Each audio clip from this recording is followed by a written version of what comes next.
Vihari.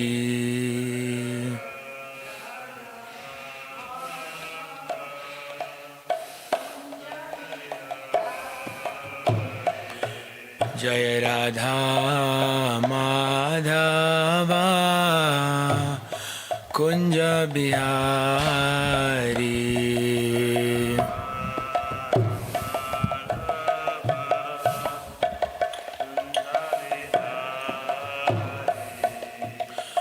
Gopi Janavallabha Girivaradhari.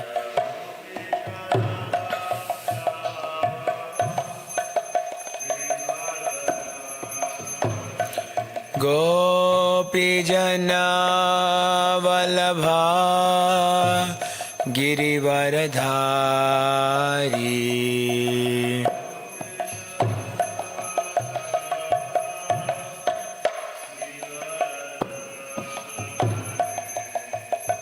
Yashodanandana Vrajajanaranjana.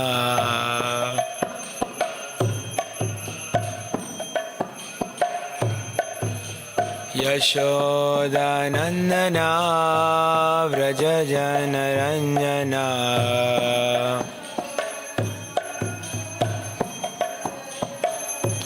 Jamunatira Vanachari.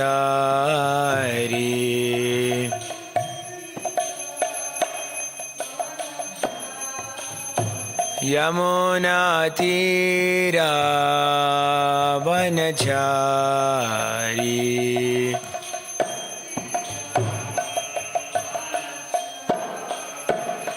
Jaya Radha Madhava Kunja Bihari.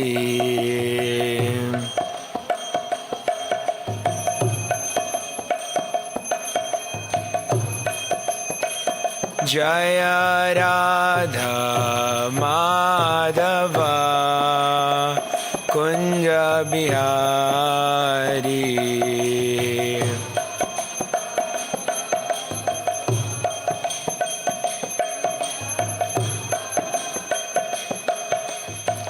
Hare Krishna, Hare Krishna, Krishna Krishna, Hare Hare, Hare Rama, Hare Rama, Rama Rama, Hare Hare.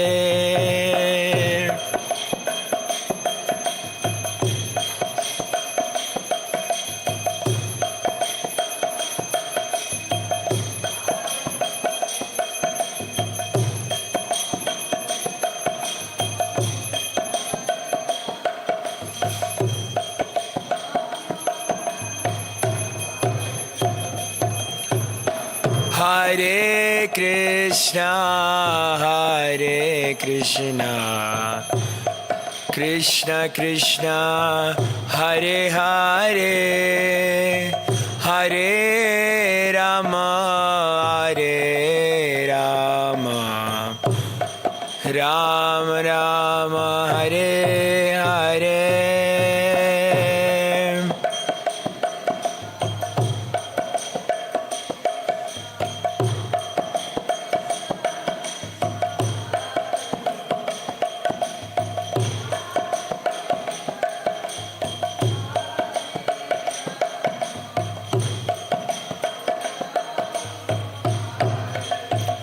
Hare Krishna, Hare Krishna, Krishna Krishna, Hare Hare, Hare Rama, Hare Rama, Rama Rama, Hare Hare.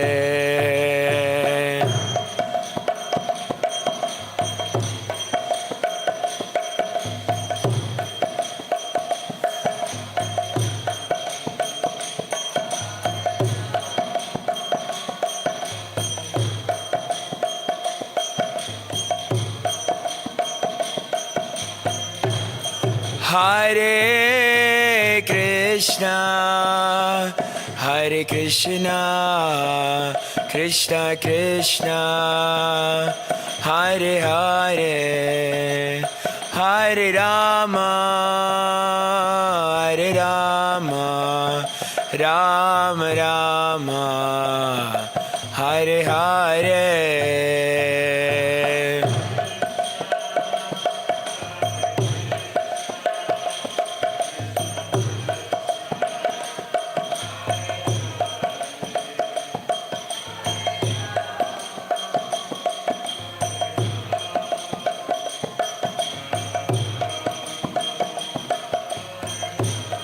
Jaya Jaya Prabhupada, Prabhupada, Prabhupada, Jaya Jaya Prabhupada.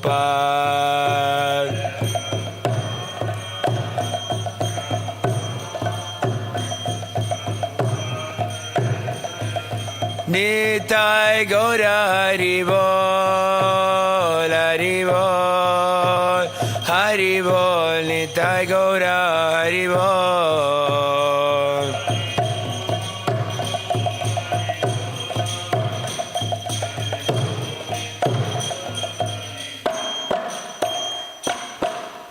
Gaur Premanande, Hari Hari Bol. Yo Mishpad Paramhamsa Parvraj Abhay Charanaravindha Bhakti Vedanta Swami Srila Prabhupada ki. Jai Vishnupad Paramhamsa Parvraj Kacharya Astratadarshi Shriman Srila Bhakti Siddhanta Saraswati Thakur Maharaj Prabhupada ki. Ananta Kodi Vaishnava Vrinda ki. Shripad Ramanujacarya ki. Thy Gaura Premanande. All glories to the assembled devotees. All glories to the assembled devotees. All glories to the assembled devotees. All glories to the lotus feet of Sri Guru and Sri Gauranga.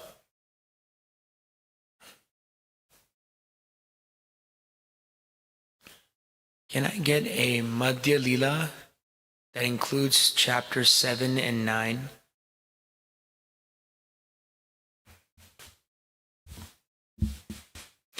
Jaya Jaya Sri Chaitanya Jaya Nityananda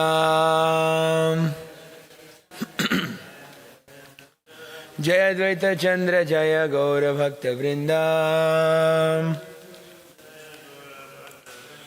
Jaya Jaya Sri Chaitanya Jaya Nityananda Jaya Dvaita Chandra Jaya Gaura Bhakta Vrinda Jaya Jaya Sri Chaitanya Jaya Nityananda Jaya Dvaita Chandra Jaya Gaura Bhakta Vrinda.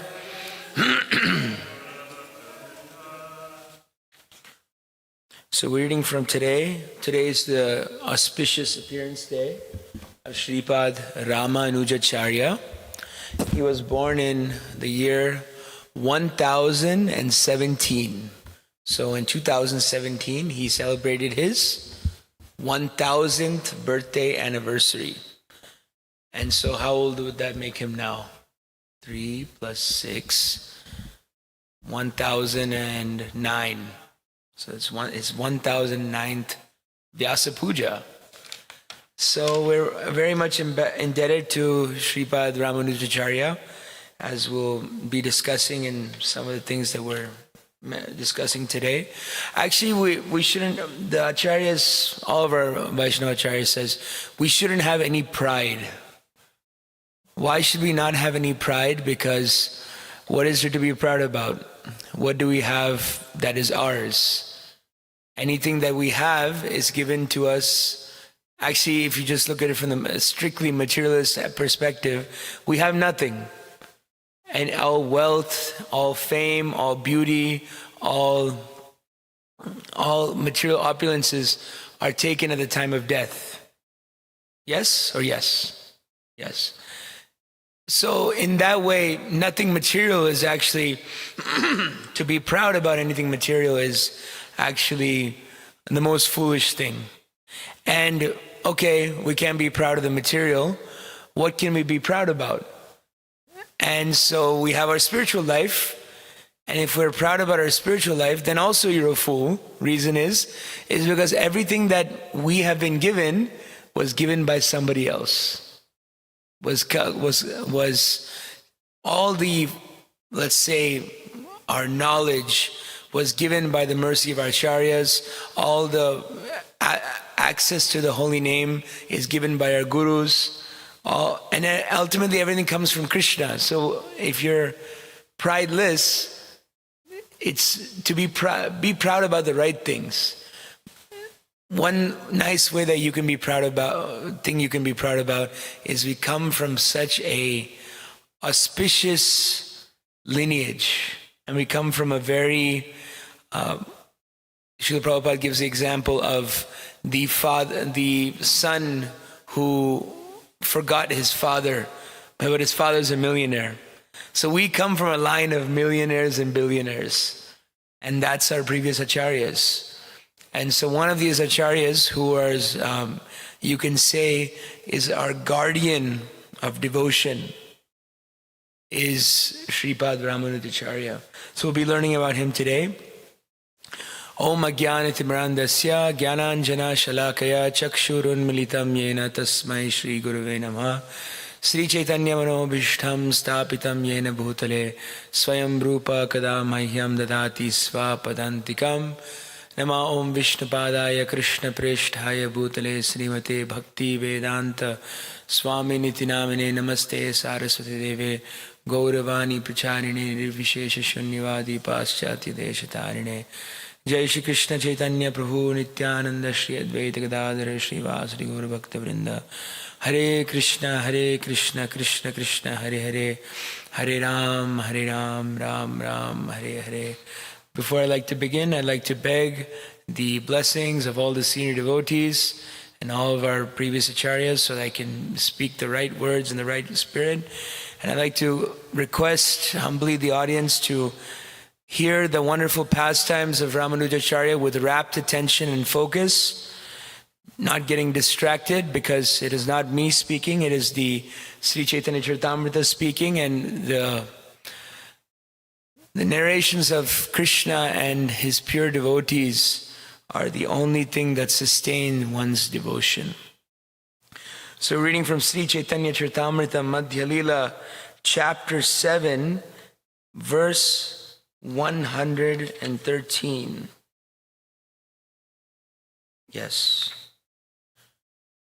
We don't have the screen, so I'll just say it myself. E matta yaite gela kurma sthane kurma dheki koila tare stavana praname. When Lord Sri Chaitanya Mahaprabhu came to the holy place known as Kurmakshetra, he saw the deity and offered prayers and obeisances. Purport.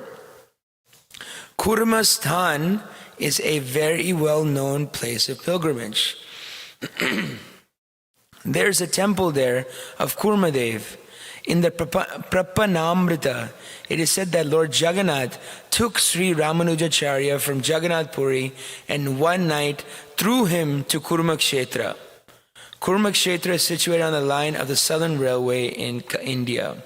One has to go to the railway station known as Chika-Kola Road. From this station, one goes 8 miles to the east to reach the holy place known as Kurmachala. Those who speak the Telugu language consider this holy place very important. This statement is reported in the government gazette known as Ganjama Manual. There is the deity of Kurma there, and as mentioned above, Srila Ramanujacharya was thrown from Jagannath Puri to this place. At that time, he thought that the deity of Kurma was Lord Shiva's deity. Therefore, he was fasting there. Later, when he understood that the Kurma Murti was another form of Lord Vishnu, he instituted very gorgeous worship of Lord Kurma. This statement is found in Prapanamrita, chapter 36. The holy place of Kurmakshetra, or Kurmasthan, was actually re-established by Sripad Ramanujacharya under the influence of Lord Jagannath at Jagannath Puri. Later, the temple came under the jurisdiction of the king of Vijayanagar. The deity was worshipped by the Vaishnavas of the Madhva Sampradaya. In the temple, there are some inscriptions said to be written by Sri Narahari Tirtha, who was in the disciplic succession of Madhvacharya. We'll pause in this section of the purport, and we're going to jump to Madhya Lila chapter 9, verse 79.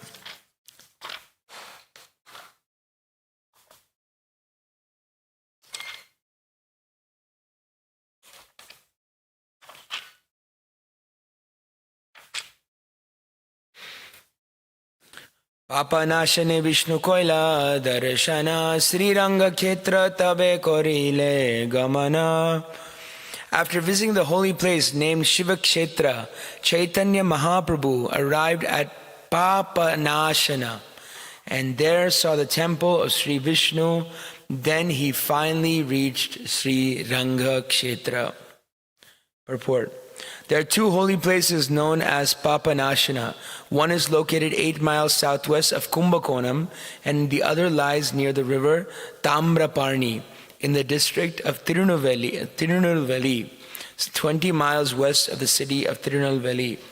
Sri Ranga Kshetra is a very famous place. It lies in the district of Tiruchirappalli, about 10 miles west of Kumbakonam and near the city of Tiruchirappalli on an island in the Kaveri River. The Sri Rangam temple is the largest in India, and there are 7 walls surrounding it. There are also 7 roads leading to Sri Rangam.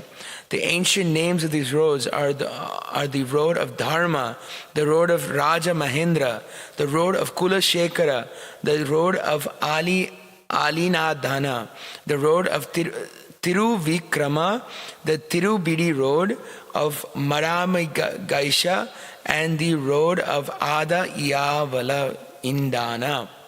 The temple was founded before the reign of Dharma Varma, who reigned before Raja Mahendra. Many celebrated kings like Kulashekar and Yamunacharya resided in the temple of Sri Rangam. Yamunacharya, Sri Ramanuja, Sudarshanacharya, and others also supervised this temple. The incarnation of the goddess of fortune, known as Gora Devi or Sri Andal, was one of the 12 Alvars, liberated persons known as Divya Suris. She was married to the deity of Lord Sri Ranganath, and later she entered into the body of the Lord. An incarnation of Karmuka named Tirumanga, also one of the Alvars, acquired some money by stealing and built the 4th boundary wall of Sri Rangam. It is said in the year 289 of the age of Kali, the Alvar of the name Tondara Dipani was born. While engaged in the devotional service, he fell victim to a prostitute, and Sri Ranganath, seeing his devotee so degraded, sent one of his servants with a golden plate to that prostitute. When the golden plate was discovered missing from the temple, there was a search and was found in the prostitute's house. When the devotee saw Ranganath's mercy upon this prostitute, his mistake was rectified. He then prepared the 3rd boundary wall of the Ranganath temple and cultivated a Tulsi garden there. There was also a celebrated disciple of Ramanujacarya known as Kuresh. Sri Rama Pillai was the son of Kuresh, and his son was Vag Vijaya Bhatta, whose son was Vedavyas Bhatta or Sudarshanacharya. When Sudarshanacharya was an old man, the Muslims attacked the temple of Ranganath and killed about 1,200 Sri Vaishnavas. At that time, the deity of Ranganath was transferred to the temple of Tirupati in the kingdom of Vijayanagar. The governor of Gingi, Gopanarya, brought Sri Ranganath from the temple of Tirupati to a place known as Simha Brahma, where the Lord was situated for 3 years. In the year 1293 Shak, Anno Domini 1371, the deity was reinstalled in the Ranganath temple. On the eastern wall of the Ranganath temple is an inscription written by Vedanta Deshika relating how Ranganath was returned to the temple. So Hare Krishna, this is an amazing description of Sripad Ramanujacharya's pastimes. And actually, I wanted to discuss why first Ramanujacarya, he's coming through the Lakshmi Sampradaya. So we have 4 Sampradayas. Krishna gives the knowledge to 4 different personalities. He gives it to Lakshmi, he gives it to Kumaras, then Shiva. Okay, 7 personalities. Then Brahma. And in the Lakshmi Sampradaya, the Acharya is Ramanujacarya. In the Kumara Sampradaya, who is the Acharya? Nimbarkacharya. And in Brahma, Madhva, who further down, Sri Chaitanya Mahaprabhu. And in the Lord Shiva Sampradaya is Vishnu Swami, but in Kali Yuga, the primarily Acharya is known as Vallabhacharya. So there's a beautiful verse that I found in glorification of Sripad Ramanujacharya. Vande Vedanta Karpura Chamikara Karandakam Ramanujaryam Aryanam Chudamanim Aharnisham. This verse is a traditional pranam mantra for Sripad Ramanujacharya. And the pranam mantra says this: day and night I prostrate myself to Ramanujacharya, the crest jewel of the noble and the casket of the camphor called the Vedas. Vande Vedanta Karpura. Karpura means camphor. And Chamikara Karandakam Aryam. Ramanujaryam Aryanam Chudamanim. Chudamani means crest jewel. Ahar Nisham. From Ahar to Nisham, from day to night, we pay obeisances to him. So in the Sri Vaishnava, in our line, we worship primarily Srimati Radharani. And in the Sri Vaishnava line, they worship Sri, who is Lakshmi Devi herself. And if you know, does anybody know the name of Hansarupa Prabhu's wife? Jai Shri. This is the name of Srimati Radharani that means Jaya Sri, who conquers Krishna even more than the goddess of fortune. Jai Shri. So Ramanujacharya was about 1,000 years ago. Lakshmi Devi has received the knowledge from Krishna and she passes it on to the Alvars. The Alvars, you can say the closest thing that we have are like the Goswamis. And in ISKCON we hear of one Alvar that we focus a lot on. It is Mukunda Malastota writer King Kulushekar Alvar. He is one of the Alvars that we hear about. So this is the duty of the Vaishnavas, to surrender unto the previous acharyas. And why do we hear about them actually? Anybody know why we hear about the previous acharyas? And why do we hear these stories and pastimes? What's the benefit? Okay, because Prabhupada told us. Okay, that's one way of looking at it. Anybody know why we hear all these pastimes? Not different from Krishna. You can see Krishna directly interacting in these devotees' lives, right? And you can take so much inspiration from their life. What else? Anybody have any other reasons? Do you hear about them? They're nice. They give faith, don't they? By seeing the examples of the previous acharyas, they give faith to our own devotion. So these different acharyas, you may, when we first join ISKCON or we join Hare Krishna or we join any religious movement, the first, what is that? Utsahamayi. My way is the only way and that's the highway and that's the best way and anybody else is going to hell. But then immediately when we join Krishna consciousness, the first thing we see is that there's 4 sampradayas. And so what are these 4 sampradayas? And that conception should be shattered, that each of these acharyas have the same conclusion, but they have different perspectives on how they view the Lord and how they interact with the energy, and how the Lord interacts with his different energies. So, but all the acharyas agree that you must surrender unto Krishna. So Ramanujacarya lived from the year 1017 to 1137. How long did he live?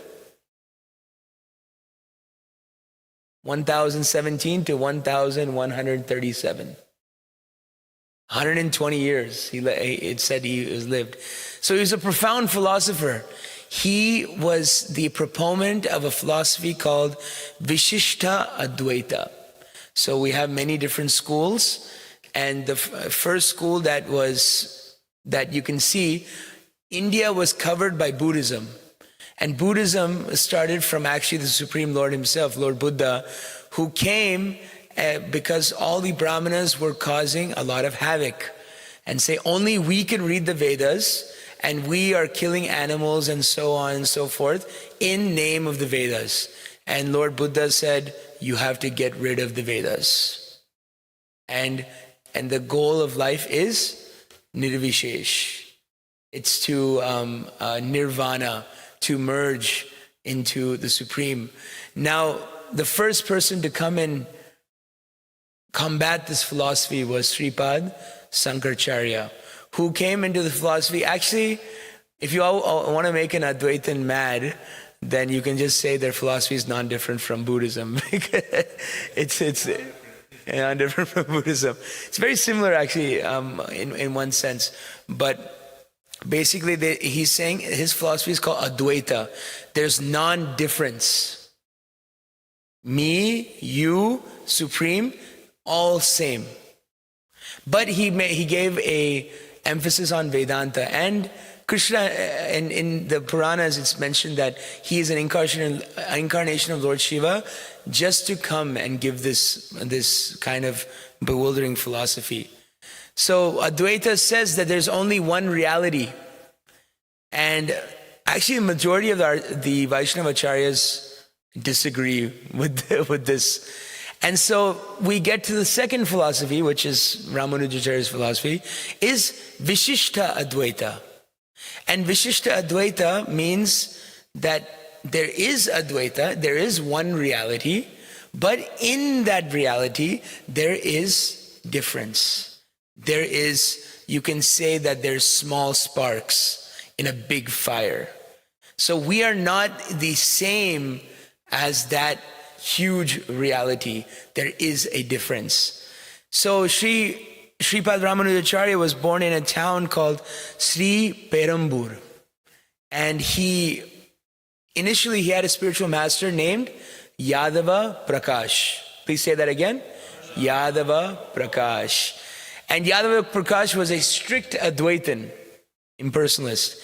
And hearing his conclusions, Ramanujacarya, who was naturally a Vaishnava at heart, it really hurt him.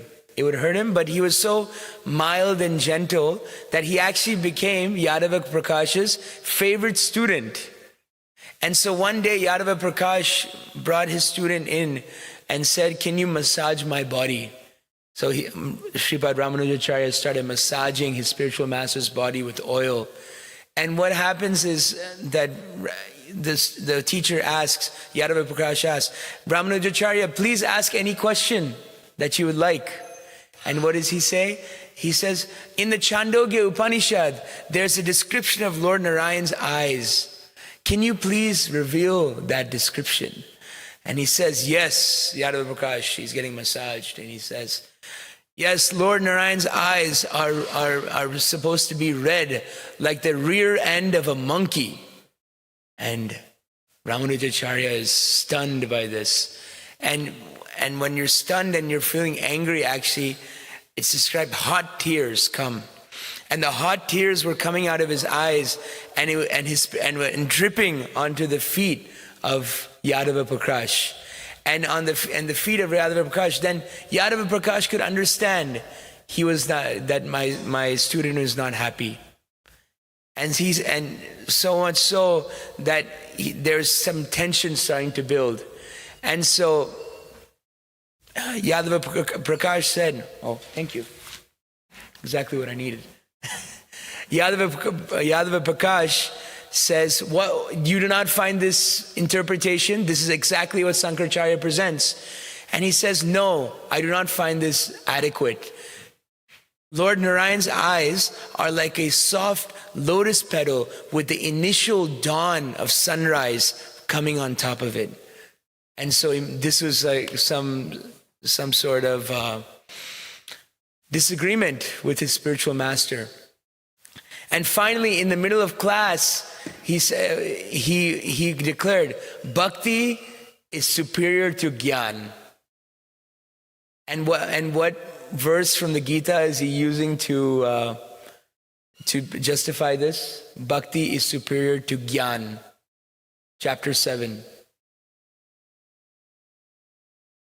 Anybody know? Bahunam janmanam ante jnanavan mam prapadyate vasudeva sarvamiti sa mahatma su durlabha. Very difficult to understand this. But Ramanujacarya understood this. And Yadava Prakash did not want to have anything to do with Ramanujacarya. So you have two options. Kick him out of school. And so that's not a good option. You know why? Because Yadava Prakash could understand Ramanujacarya was a very brilliant philosopher. And he said basically, if I kick him out of school, he'll start his own school and he'll have more students than me. The only other option is he hatched a plot to kill Sripad Ramanujacarya. And so on and so on. There's so many stories you can say about this, but so many pastimes. And he ran away, and this person named Govinda warns they were going to kill him in the forest. Then somehow he ends up to Sri Rangam. And Sri Rangam, he wanted to take initiation from Yamunacharya.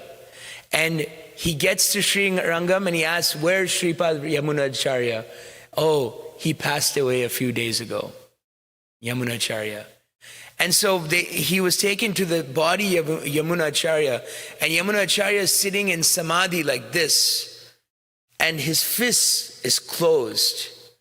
And so Yamunacharya, Ramanujacarya understands the mind of his spiritual master, and he says three things that he says that must be done to fulfill the desire of Yamunacharya. And he starts naming things. And one of the things he said was, propagate the message of the Alvars. And from the body of Yamunacharya, one of the fingers started to move. And one came like this. And then the second thing was, write a bhashya, a commentary on the philosophy of Vishishta Advaita. Then the second finger comes. Then third is preach this message of Narayan all over the world. He says, then the third finger comes. So this is the quintessential mission of Sripad Ramanujacharya. And about the bhashya is that anybody who wants to do something other than what the acharyas have done, they must write a bhashya. They must justify why they're doing such a thing. Because Mahajano yena gatasya panta, you reach the perfection of the acharyas if you follow the footsteps of the acharyas. So then he gets initiated. So he first had a guru named Yadava Prakash. He didn't get along with him. Then he wanted to go take initiation from Yamunacharya. He didn't get the opportunity. Then third, what did he do? He got initiated from a person named Ghoshti Purna. And Ghoshti Purna gives him the Ashta Akshara mantra. Anybody know the Ashta Akshara mantra? If you know Sri Vaishnavism, it is the most famous mantra. Akshara means syllable. Ashta means 8. It's only 8 syllables. No, that's the different, wrong sampradaya. Close. Om Namo Narayanaya. Say it with me. Om Namo Narayanaya. So Om Namo Narayanaya. So when you get your Diksha from your Guru, when you gave your Diksha mantras, you tell it in your ear, and then also when we're chanting Gayatri, we keep our hands under our clothes because we don't want subtle beings to attack us or anything like that. So, but what happened when Ramanujacarya got his Diksha mantras, he went on top of the temple and started shouting the mantra. Om Namo Narayanaya. He's just shouting it from the top. And then Hadai-prana gets enraged. And he says, why? These mantras are supposed to be secret. These mantras are supposed to be not for public consumption. And he says, actually, my Lord, you're saying this mantra for my own benefit, but what about for all these other people? He said, I am ready to go to hell 1,000 times over, but let everybody go back to chant the names of Narayan and go back to Godhead. Srila Prabhupada is in such the mood of Sripad Ramanujacarya. Who else had this mood in our Gaudiya history? Vasudev Datta. Vasudev Datta makes this prayer that he says, my Lord, let the entire world go back to Godhead and let me stay in hell eternally, suffering their sins. This is the mood. Prahlad Maharaj also said it. I brought it up when Nathavara Gauranga Prabhu was giving class, that Prahlad Maharaj says that many people go to the mountains, many people go to here and there to care about themselves, but who will care about the fools and rascals in the city? So this can be our mantra for living in New York City. We can get that shloka tattooed on our forearm. That's why we're here. We're in the mood of Sripad Ramanujacarya, Sripad Prahlad Maharaj, Sripad Srila Prabhupada, So then after going to Sri Rangam, he started traveling around all over India. He goes west, he goes north, he goes east to Jagannath Puri. And what happens in Jagannath Puri? He starts to try to establish Archan, Vidhi, Marg, all these like rules and regulations. Lord Jagannath didn't like it so much, because Lord Jagannath has his own way of worship. Actually, if you go to Jagannath Puri, the worship really doesn't make a lot of sense. Like, it's just like Lord Jagannath he only sleeps for 2 hours. The temple's only closed for 2 hours a day, from maybe 2 a.m. to 4 a.m. You can go and I've had darshan of Lord Jagannath at 1 a.m. in the morning. So it's because I asked one of the pujaris, why so late? He says, do you see any eyelids on Lord Jagannath? His eyes are red from seeing the devotees. So Ramanujacharya tries to, as we read in the purport, he tries to establish this Archan Marg. And what does Jagannath do? He kicks him so far, he lands all the way in Kurmakshetra. And I just went to Kurmakshetra, and it's pretty far from Jagannath Puri. One kick. So then he meets actually this king, and this king was actually a hardcore Shaivite. And this hardcore Shaivite, he was persecuting the Vaishnavas so much, and he also wanted to kill Sripad Ramanujacharya, so he tried to poison him. He tried to poison the Charnamrit, and nothing was working because of the purity of Ramanujacharya. And then so he was moved by his humility and his faith, and then finally he just says, you're an Acharya, you're Ramanujacharya. He lets him go. So Ramanujacharya, he has established this compassion amongst all the citizens, even among the lower class. Even to this day, they have these things called bhajana mathas. I don't know have you traveled around South India? Not so much. They have these things called bhajana mathas all over South India. Have you seen those? You haven't seen those? So basically, it's this little place where you go, and then they have this picture of Krishna eating butter, and then they just come and people come in the evening. They tell stories of Krishna, and then they just chant Krishna's name, some songs and this, and that's how people would end their night. Gaur Govinda Maharaj, if you read, what's that biography of Gaur Govinda Maharaj?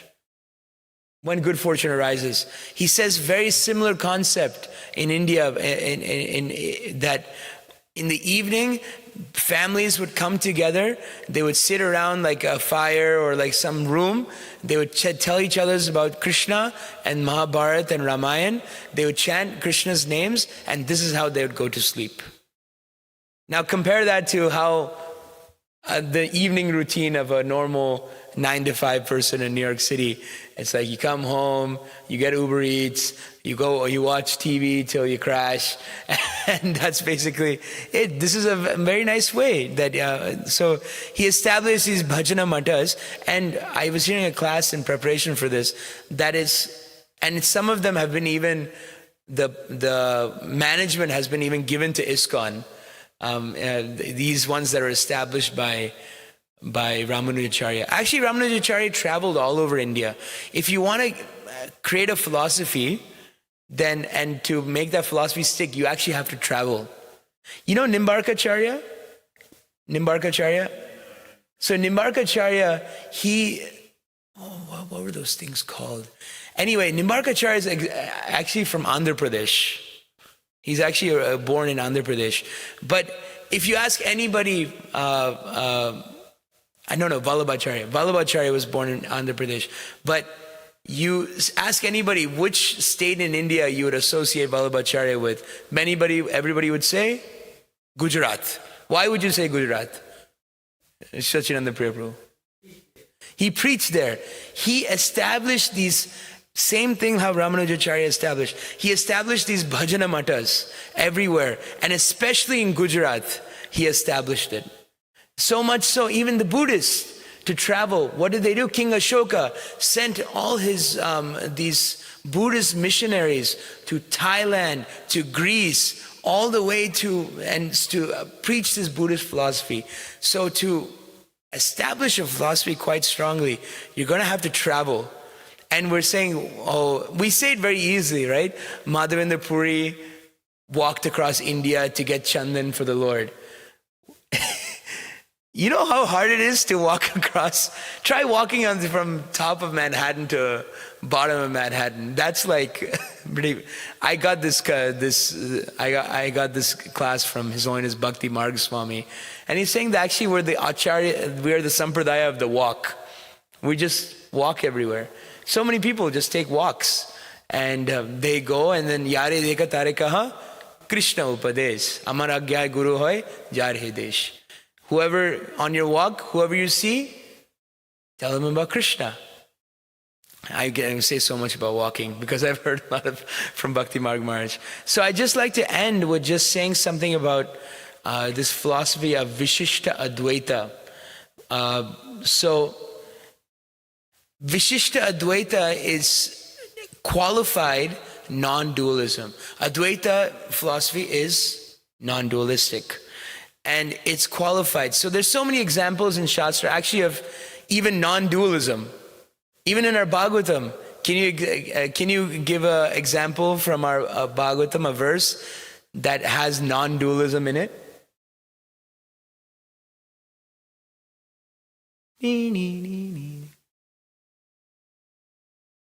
Should I call people out? Okay, what is it? Bhayam dvitiya bhiniveshata syad ishadapesyasya viparyaro smriti. You know this verse? Very core verse. Bhayam dvitiya.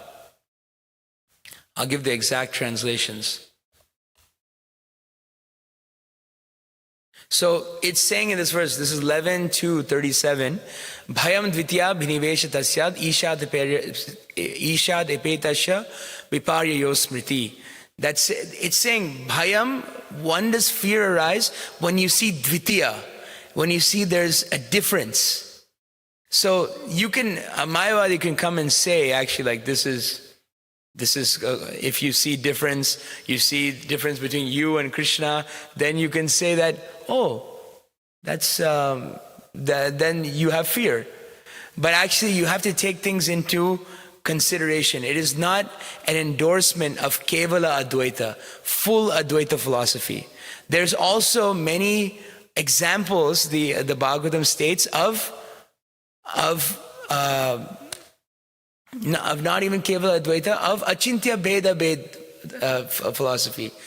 Prabhupada says himself, it takes two for bhakti. You've heard him say?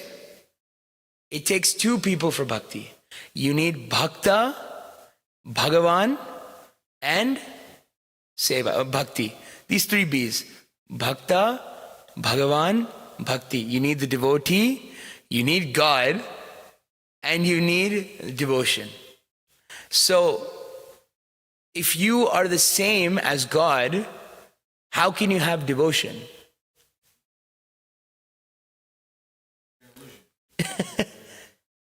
It's a very trippy thing. If you are yourself the Supreme Lord, what is devotion?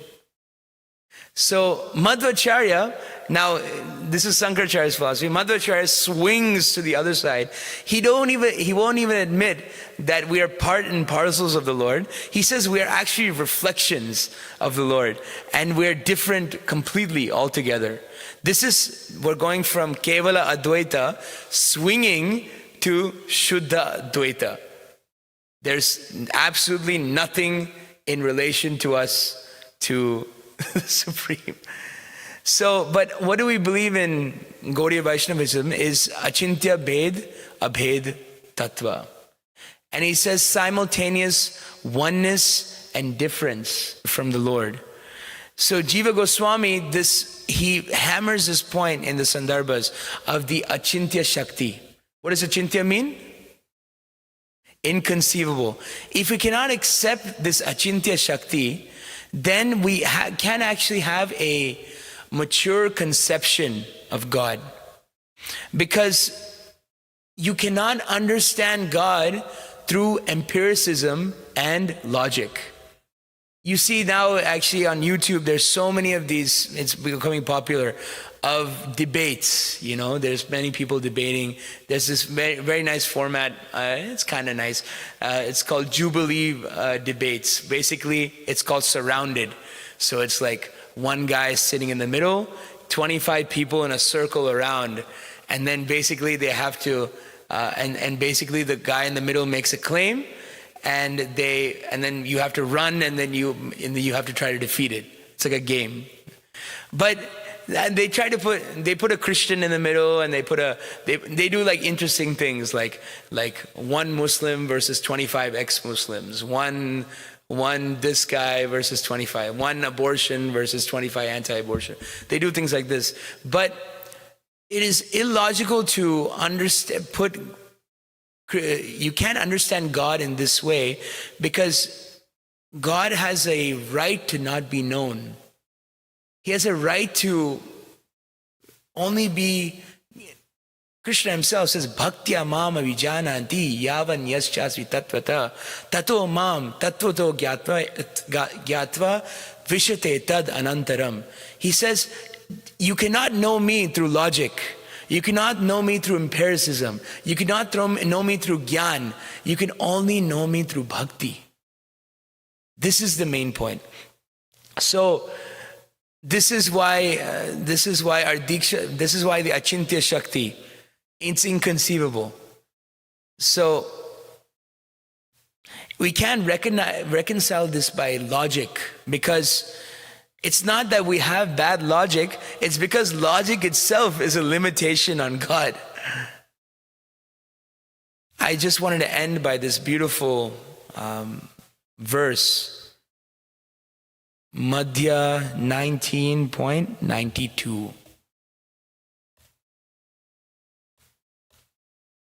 Yeah, this is a beautiful verse about Raghupati Ubhadhyay. Anybody heard of Raghupati Ubhadhyay? No? So Lord Chaitanya was saying, was actually, I think it was I believe it was Vallabhacharya's house or something. And Raghupati Upadhyay, as soon as he pays obeisances, very, very similar to how Prabhupada pays his obeisances to Srila Bhaktisiddhanta. And what happens is, immediately Lord Chaitanya says, tell me something about Krishna. Okay, if someone comes and asks you, tell me something about Krishna. There's a beautiful class, I remember Narada Muni Prabhu sent this to me. It's by this Srila Prabhupada's disciple, Radha Kund Prabhu. And Radha Kund Prabhu said, for one whole Kartik in Vrindavan, I just used to go around and I used to ask people, tell me something about Krishna. And then they'd say, Krishna is the Supreme Personality of Godhead, and they'd say some generic answer, you know? Nothing really touched my heart. So if you're ever caught in a jam and you have to say something about Krishna, then you can take after Raghupati Upadhyay. Lord Chaitanya asks, tell me something about Krishna. Raghupati Upadhyay says, Shrutim apare smritim itare bharatam anye bhajantu bhava bhita aham iha nandam bande yasya linde param brahma. He says, some people worship the Vedas and some people worship the Upanishads. Some people worship the Smritis. Some people worship the Puranas. Some people worship the Mahabharata. And they can do as they wish. Me, on the other hand, I worship Nanda Maharaj, who his son, the Supreme Personality of Godhead, carries his shoes on top of his head. This is, if you want to say, if someone says something about Krishna, you can say this verse. It's bona fide. Lord Chaitanya did it. So I just brought this verse up because by logic and understanding, we only come so short. But by cultivating pure devotion unto the Supreme Lord, then actually all these misconceptions and things will be cleared up. And so actually, like I was saying, this requires real absorption. One thing I've been thinking about in terms of our preaching and all this is because I was thinking this idea actually came from His Holiness Varshana Maharaj. And Varshana Maharaj was saying actually like the devotees should be on the top of this game. He said this idea of the digital detox retreat. He said we need to be doing these. He said, and I started looking on Google, upstate New York, how many digital detox retreats are there. People are paying thousands of dollars for a weekend just for you to take away their phones. Take away their phones. They even have like some pretty extreme retreats. Like I saw a sensory deprivation retreat, which is basically they put you in a room, completely darkness, with a blindfold on, and they bring food in front of you. And for the whole weekend, you just sit there. You don't know whether you're sleeping, you don't know when you're awake, you don't know where you're this. And so Varshana Maharaj was making this point, is that people's senses are so overstimulated. And because they're overstimulated, they can't think about higher subject matters. So he said, why don't you bring people on a digital detox retreat, take away their phones, screens, artificial lights, all these things. And if you get them to absorb in Shastra and Krishna, like how our previous acharyas have done, then actually they'll be able to understand this very easily. Because all these acharyas, they're traveling around the world, traveling around India, they're writing these commentaries. They didn't have a phone, they didn't have a screen, they didn't have any of these things. They just reading Shastra and reflecting upon it. Even Lord Srila Bhaktivinoda Thakur had a hard time finding the Chaitanya Charitamrita in West Bengal. Lord Chaitanya would cry so much when he read the Chaitanya Charitamrita that he would just ruin his copy. So this is kind of the lineage we're coming from. So it requires some absorption in the pastimes of Krishna to get to this level of empowerment. So I'll pause there, and we'll like to just pray at the lotus feet of Sripad Ramanujacarya to give us his mood, his devotion, and his bravery in the service of Krishna. How much struggles, people try to kill him. So we can pray like this on today, and we can hear classes about him. We can read some of his books. Srila Prabhupada's quoting him a lot of the times. So yes, are there any questions or comments or corrections that I can offer? Yes, Prabhuji. Hare Krishna, Prabhu. Hare Krishna. I was thinking about the logic point that there's like mundane logic and then there's transcendental logic. And Tulsi gave a class, he was talking about Lord Chaitanya was establishing, I think, that Krishna was higher than Vishnu. And he was using, I don't remember exactly, you know the example he used of, I can't remember, that I think it was the goddess of fortune was like vying to become, to take that position in Goloka Vrindavan, but you never see that in reverse. And so it's like if you have that idea that God is inconceivable and that there's no cause beyond him, then you can actually think of things logically in a way that works. But if you try to think of it within the limited idea that everything has a cause and effect, not realizing there is no cause and effect for the cause of all causes, then it's like you're stuck in a box and you can't come out. So yeah, I almost feel like if someone's like logically minded, but they're willing to accept the idea that there's something beyond their conception, and they have that in that frame, then they can start to enter into like those type of discussions Lord Chaitanya was having, where it establishes from the base that there is this inconceivable absolute truth. And then the discussions are very rich. Yeah. At a certain point, you do need logic. For example, nobody joins this movement if it was illogical, right? If the proposition of joining the Hare Krishna movement was illogical, why would you join? If the prasadam wasn't good enough, if the holy name wasn't good enough, if it didn't give a taste, why would you join? If it was just dry and you felt like it was horrible, then why would you join? So at a certain point, you have to use logic and inference to see, okay, I am addicted to so many bad things. These people are offering me an alternative where I get higher happiness, but I don't have to do the bad things, and also I become a good person and I do this. Okay, you get to a certain point. Brahma bhuta prasannatma na sochati na kankshati sama sarveshu bhuteshu mad bhaktim lavate param. Great. Once we get to that point, then when we start, okay, we've logically tried, this is the whole third canto of Sankhya philosophy. If like, once you've said, okay, this is the material world, but now when we get to Krishna's realm, you're gonna need to understand it through his medium. And the medium to understand Krishna, it cannot be knowledge. Because if not, then why isn't Albert Einstein and Stephen Hawking, why aren't they like the greatest devotees? Because that's not the medium with which to understand Krishna, because that's not the way that he's given. The way he's given is through loving devotion, and that loving devotion comes through inquiring from realized souls. And how to inquire from realized souls? Tad vidhi pranipatena, pranipat, pariprashna, and sevaya. You need to have submissiveness, you need to have humility and relevant questions, and you need to render service. That's the medium with which it's understood. That's why when Srila Prabhupada says, this movement is for the most intelligent, you look around and you say, wow, these people are the most intelligent?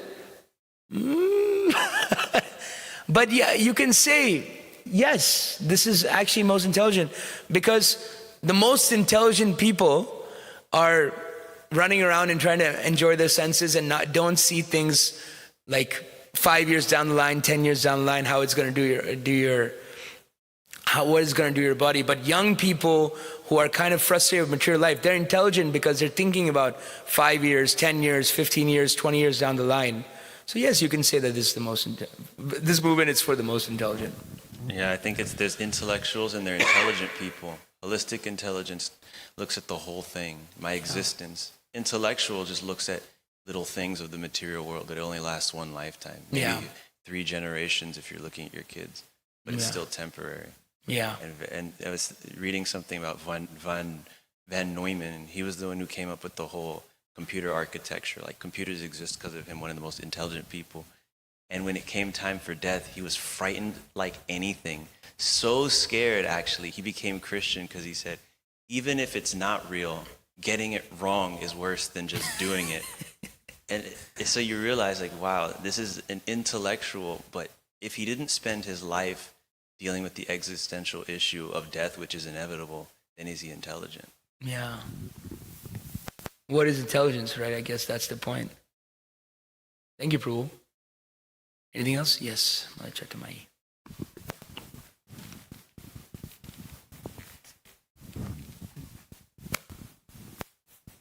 Excellent class. Thank you so much. So I'm understanding that Lord Chaitanya extracted 2 philosophical points from each of the 4 sampradayas and came up with Achintya Bheda view. What were the 2 points that he extracted from Ramanujacarya? I believe one is surrender. Yeah. And I think it's not deity worship, because I think that's Sripad Madhvacharya. Is it service to devotees? From Ramanujacarya? Pure devotional service? The Vaishnav Seva. Okay. Seva, that's it. Thank you. Yeah. Thank you. So pure devotional, yeah, I remember this Anyabhilasita Shunyam. It's pure devotional service, and without jnana and karma, and then worship of the Vaishnavas. Okay. Thank you so much. Hare Krishna. Satchidananda. Anything else? Thank you so much. Sripad Ramanujacharya ki. Grantaraj Sri Chaitanya Charitamrita ki. Gaur Premanande.